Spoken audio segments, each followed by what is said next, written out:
Shalom, selamat pagi Bapak Ibu yang terkasih dalam Kristus, Jemaat Gereja Peniel dan juga Gereja Anugerah Kemendung.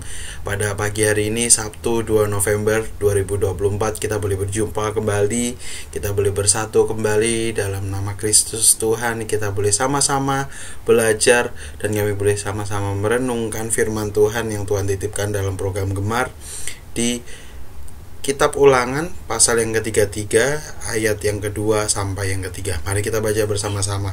Berkatalah ia, Tuhan datang dari Sinai dan terbit kepada mereka dari Seir.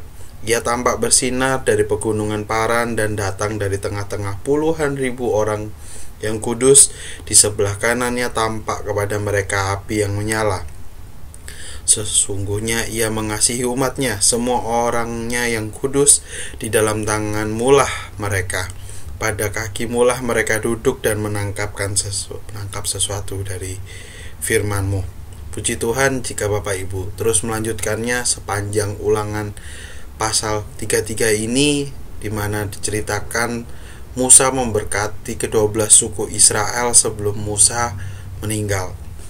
Nah, saya melihat dari pembacaan ini, satu yang coba saya tangkap, ternyata apapun atau seperti apapun karakteristik dari bangsa Israel, kalau misalnya kita tahu contohnya suku Lewi yang memang mereka punya tugas khusus untuk menjadi pelayan Tuhan, dari suku Yehuda yang memang banyak raja-raja dari suku Yehuda lahir, di mereka juga dipersiapkan sebagai seorang pemimpin.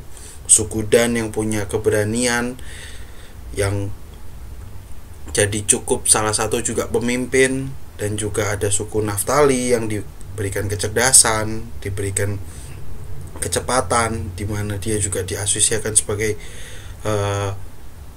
suku yang subur.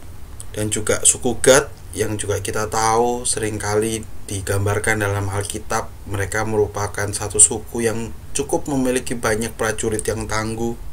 Lalu juga suku Asher yang diberkati Tuhan dengan sumber daya alamnya, atau Isakar yang diberkati Tuhan dengan hikmat.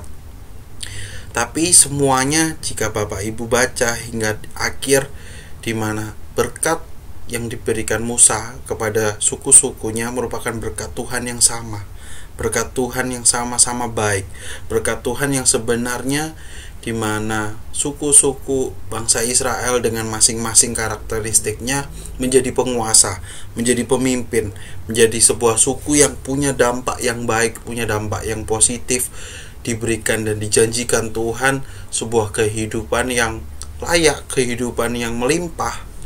Tetapi kembali lagi, semuanya itu kenapa kok Tuhan menciptakan 12 suku Israel tidak sama-sama benar-benar rata, benar-benar adil? Semuanya jadi raja, semuanya jadi pemimpin, semuanya cerdas, semuanya penuh hikmat, semuanya gurunnya semuanya adalah berupa tanah yang subur. Kenapa berbeda-beda? Contohnya juga ada beberapa yang mereka punya kekuatan adalah di laut sebagai pelaut. Nah, itu menyatakan bahwa di mana Tuhan sebenarnya ingin melengkapi gerejanya dengan berbagai macam sumber daya. Jika dinyatakan dalam saat ini, di mana Israel ini juga menggambarkan gereja, menggambarkan jemaat Tuhan. Di dalam perkembangannya, gereja sendiri perlu banyak sumber, perlu banyak resource, perlu banyak macam orang dengan keahlian, dengan berkat, itu dari berbagai macam sisi. Tujuannya kembali apa? Hanya untuk menjadi sumber kekuatan, menjadi sumber jalan juga buat gereja Tuhan berkembang. Jadi di sini saya melihat sengaja Tuhan menyediakan berkat yang berbeda-beda, tetapi intinya sama, yaitu adalah untuk perkembangan gereja, untuk juga perkembangan umatnya, untuk perkembangan jemaatnya. Nah, tetapi kembali lagi yang tadi kita baca di ayat yang ketiga, semua berkat itu atau semua tuntunan, bimbingan, jalan yang Tuhan sediakan bisa kita apply ketika kita benar-benar sesuai dengan kehendak Tuhan, di mana kita hidup kudus, sehingga supaya kita bisa ada di dalam tangan Tuhan, di dalam jamahan Tuhan, dan juga kita bisa bertumpu, duduk di bawah kaki Tuhan, dan akhirnya kita menangkap semua yang telah difirmankan Tuhan. Yang difirmankan dalam arti juga janjinya, juga penyertaannya, kita bisa klaim. Tetapi kalau misalnya kita tidak sesuai dengan kehendaknya, ya berarti di luar jangkauan, tidak sesuai dengan rules gitu kan. Nah, maka dari itu di sini saya melihat juga merenungkan diri saya sendiri. Mungkin saya juga sering cerita bahwa saya cukup orang yang bersemangat ya, energik gitu, mau ini mau itu, cukup banyak hal lah yang jadi cita-cita saya. Yang sebenarnya dalam ketika saya menjalani karir, menjalani kehidupan, itu juga saya sering lah melihat kenapa kok orang lain kelihatannya gampang ya, kenapa kok orang lain mungkin berkatnya mengalirnya cepet ya Tuhan ya, kenapa kok dia di umuran saya yang kita setara, mungkin sekolahnya sama, kalau orang juga sering bilang kita sama-sama makan nasi gitu, tapi kok jalurnya beda ya, kok dia di umur segitu sudah berbuah ya Tuhan gitu kan. Ya, tapi kembali lagi ketika saya diingatkan, ya memang kita diciptakan Tuhan sebagai anak-anaknya yang bicara soal jemaat Tuhan, umat Tuhan, untuk kita saling membangun gereja, tidak hanya dalam organisasi, gereja juga bisa dibilang dalam keluarga, di dalam lingkungan kerja, di mana kita bisa menciptakan diri kita sebagai gereja Tuhan. Memang Tuhan menyediakan berbagai macam bentuk dan karakteristiknya. Tetapi tujuannya apa? Supaya kita bisa punya peran, kita punya fungsi di masing-masing lingkungan kita. Kita punya dampak yang khusus memang Tuhan sediakan untuk melengkapi kebutuhan jemaatnya, kebutuhan gerejanya.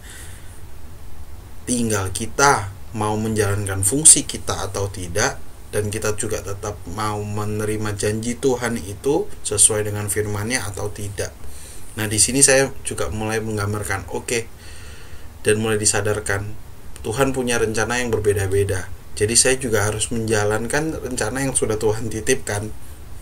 Kembali lagi, saya diingatkan juga ketika kita apakah sudah sesuai dengan jalur yang Tuhan sediakan, apakah kita juga sudah mengembangkan talenta yang sudah dititipkan Tuhan buat kita.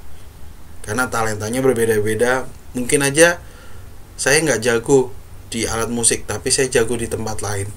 Tapi saya fokus nih melihat bahwa saya kepengennya main musik, tapi Tuhan juga sudah sediakan talenta yang lain gitu kan, jadi berkat di bidang yang lain. Yaitu yang kita harus bisa sadari, kita harus bisa terima apa yang sudah Tuhan titipkan ke kita. Itu jadi tugas buat kita untuk jadi berkat lewat bidang tersebut, lewat hal tersebut, lewat mungkin talenta yang sudah Tuhan titipkan lewat kita. Dari kesempatan kali ini saya sendiri belajar untuk melihat apa yang sudah Tuhan titipkan ke saya untuk saya terus kembangkan. Dan begitu juga Bapak Ibu sekalian, kita coba boleh melihat, tidak melihat hanya kehidupan orang lain, mungkin kemampuan atau talenta orang lain, tetapi kita melihat bahwa apa fungsi yang sebenarnya Tuhan titipkan kepada kita di lingkungan kita, di gereja kita, di komunitas kita, di pekerjaan kita, supaya kita benar-benar bisa berfungsi, bisa jadi dampak, bisa jadi terang, bisa jadi garam di lingkungan sekitar kita. Terlebih kemuliaan untuk nama Tuhan. Amin. Mari kita berdoa menutup kemari kita pagi hari ini. Terima kasih Bapa, terima kasih Tuhan buat kasih setiamu, buat kasih karuniamu Tuhan. Pagi ini kami boleh belajar Tuhan, kami boleh kembali Tuhan merenungkan firman-Mu Tuhan. Di mana Tuhan, memang Bapa Kau ciptakan kami berbeda dengan berbagai macam talenta, kemampuan, fungsi, dan karakteristik yang boleh Kau titipkan kepada kami Tuhan.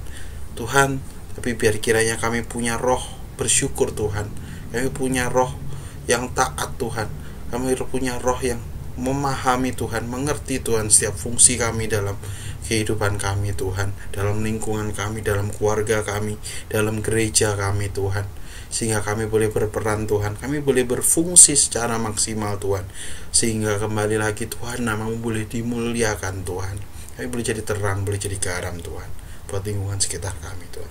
Terima kasih Bapak, terima kasih Tuhan. Kami serahkan juga kegiatan kami selama sehari ini hanya di dalam nama Tuhan Yesus Kristus yang hidup. Haleluya, amin. Selamat bergema, Tuhan Yesus memberkati.